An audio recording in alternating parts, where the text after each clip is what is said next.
Welcome guys to a new series I'm starting called How to Pass in College Unreal Engine 4 Style.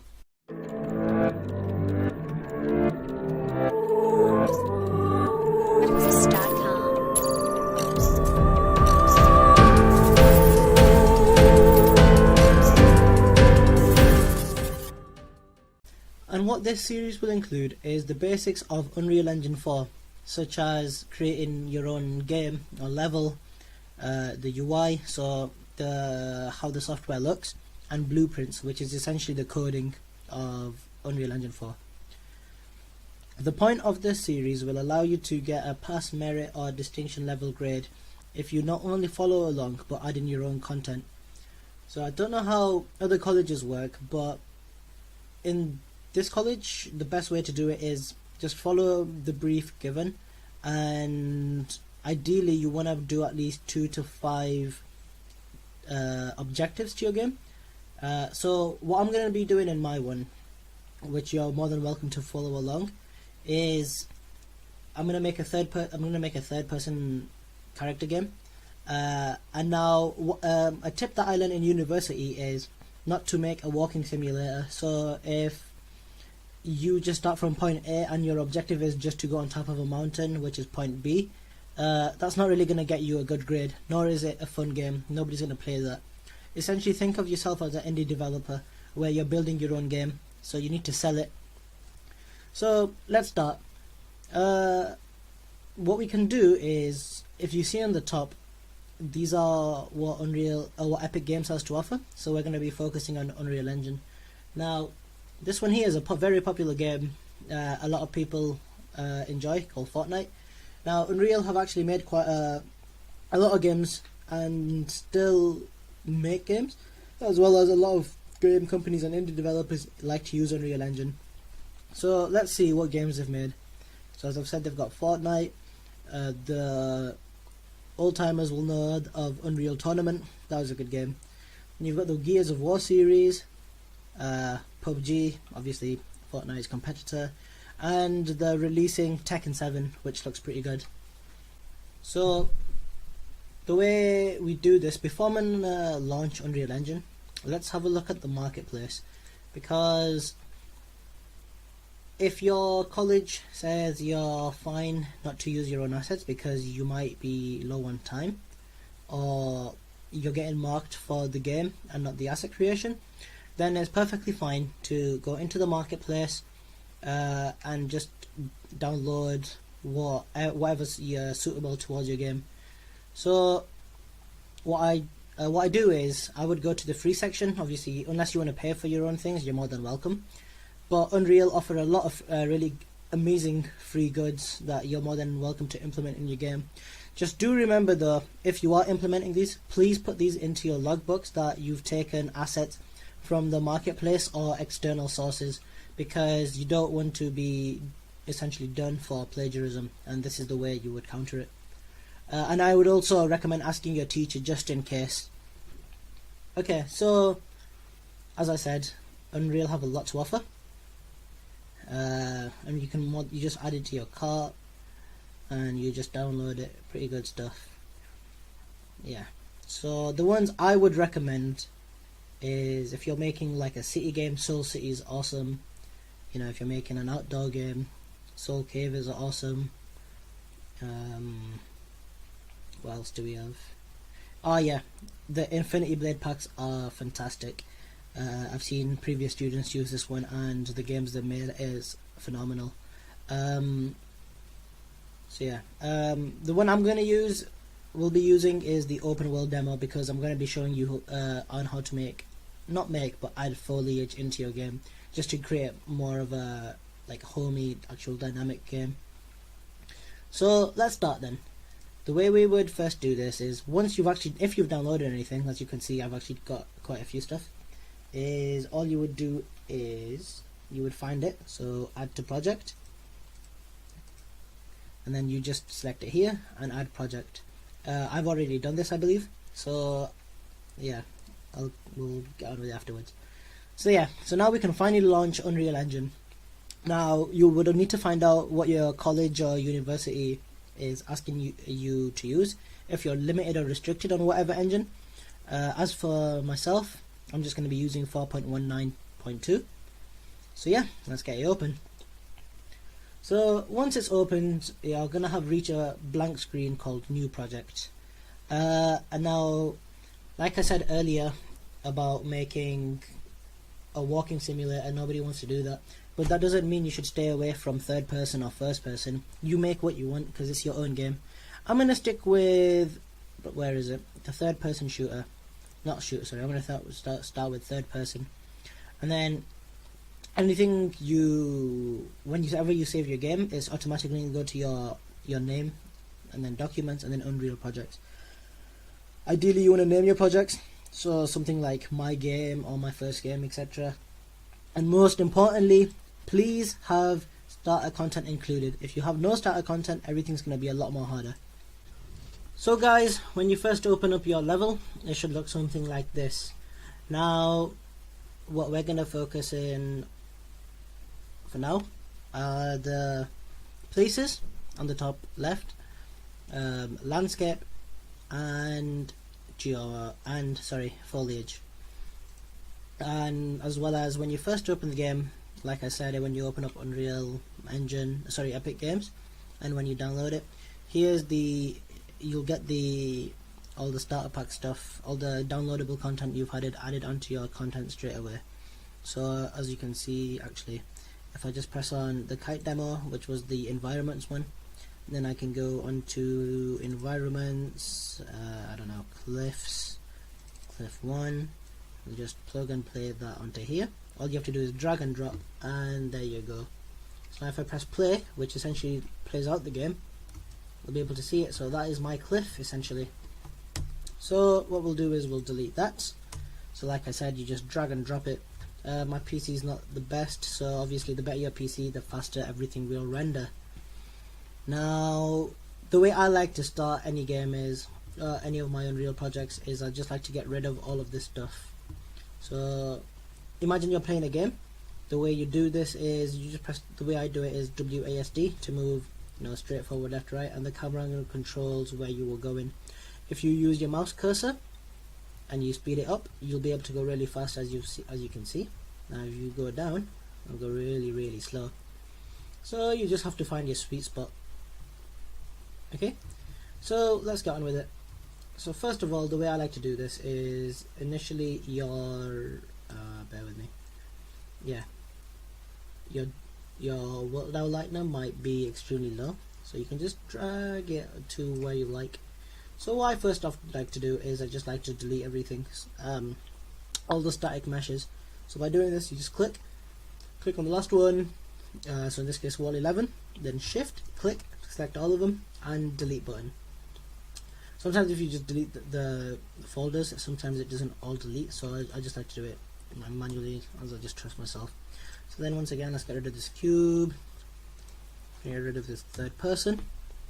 So now that I've explained all of that, let's go into first actually creating our land. So actually, let me show you what actually happens when I press play when there's nothing on the floor.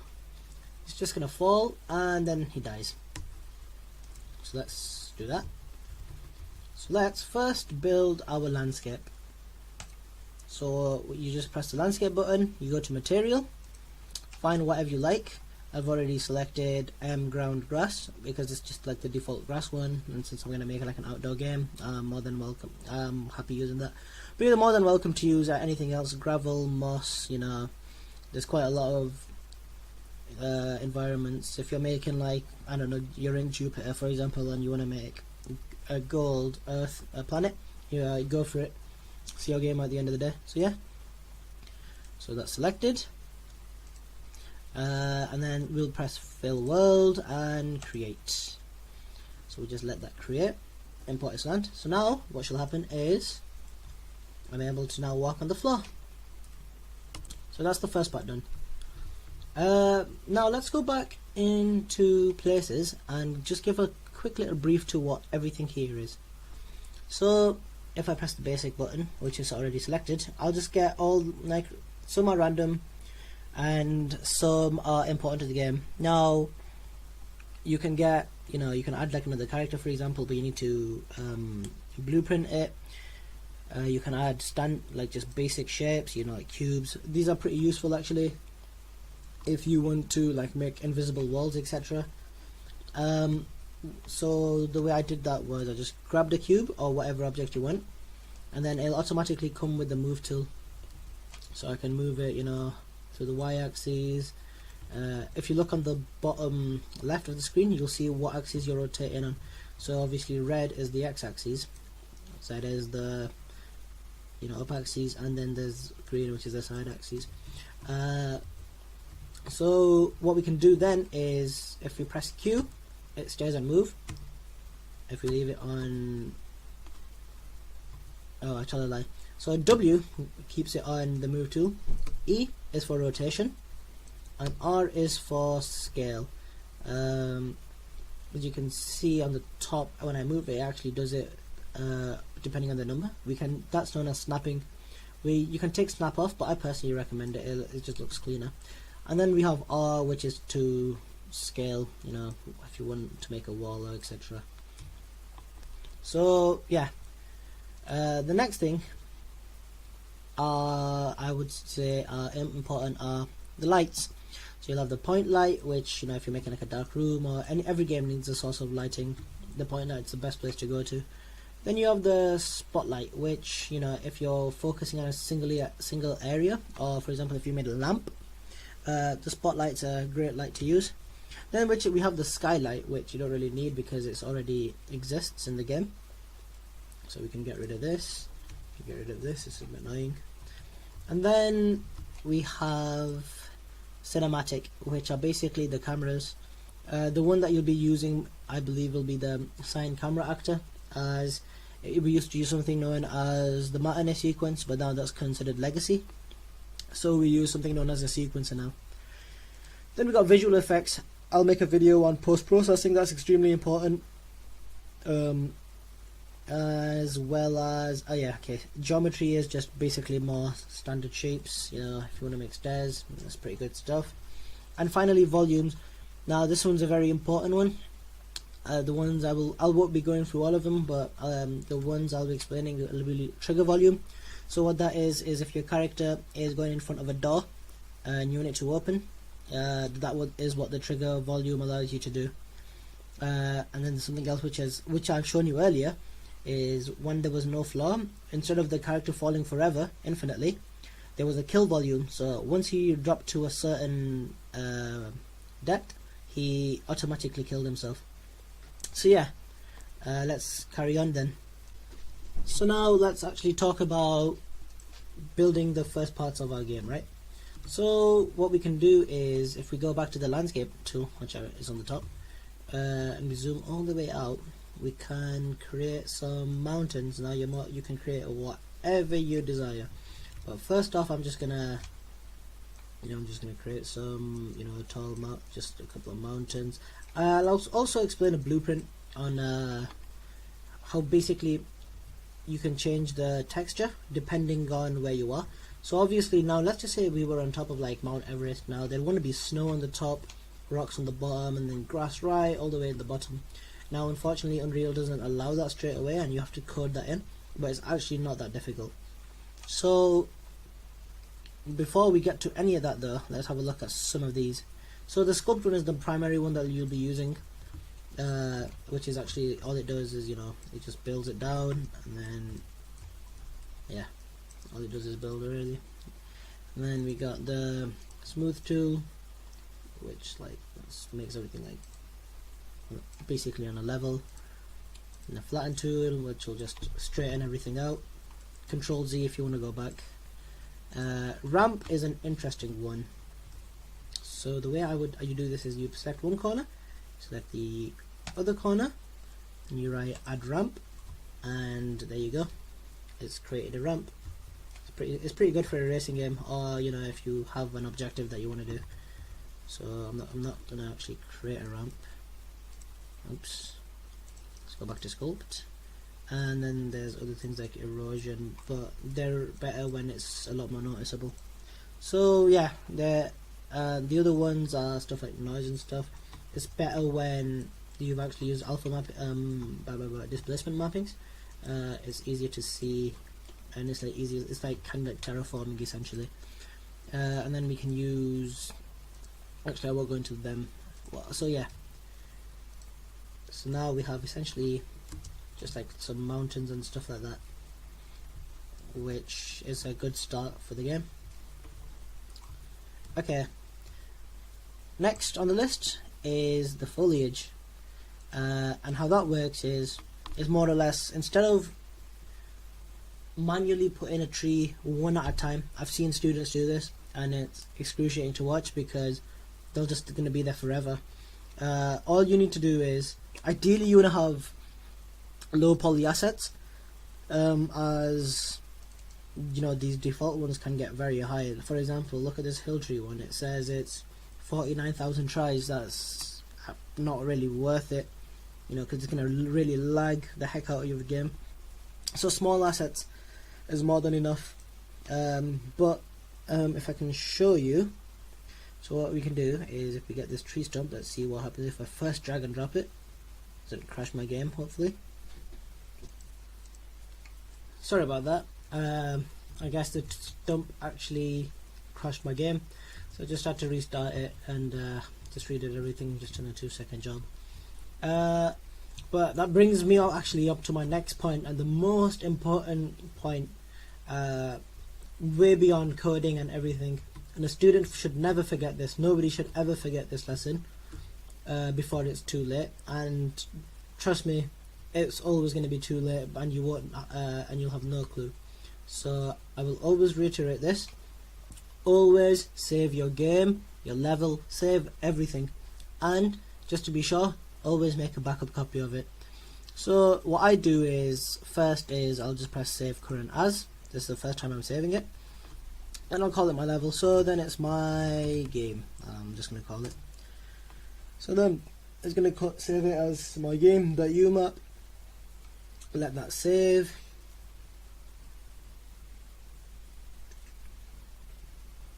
Okay, that's saved. And every time you import and import things, you also want to do this button, save all, which essentially just saves everything. So I like to just in case, just double check, just so save all. And then, you know, you can always press save current as, you know, let it save it again. There's no risk in always resaving your game, so just do it. Honestly, it's not worth it. So then, okay, so then let's just start again. So let's just take the game off and start again, because I want to explain something now. So once again, once you've launched Unreal and you want to go back to your game, and if you open it and your game looks like this, just don't panic, don't worry about it. It happens all the time. So what we can either double click on my game here, but I've got more of a habit of going to File, Open, and double clicking my game to activate it. Now sometimes, I think it's a bug, I don't know if they've patched it yet, but sometimes there might be no level here. So all you need to do is just press on one of these folders, go back to content, and 100% of the time you'll find my level again. So then let's just open my level. When it decides to open, and voila. Hopefully I haven't crashed it.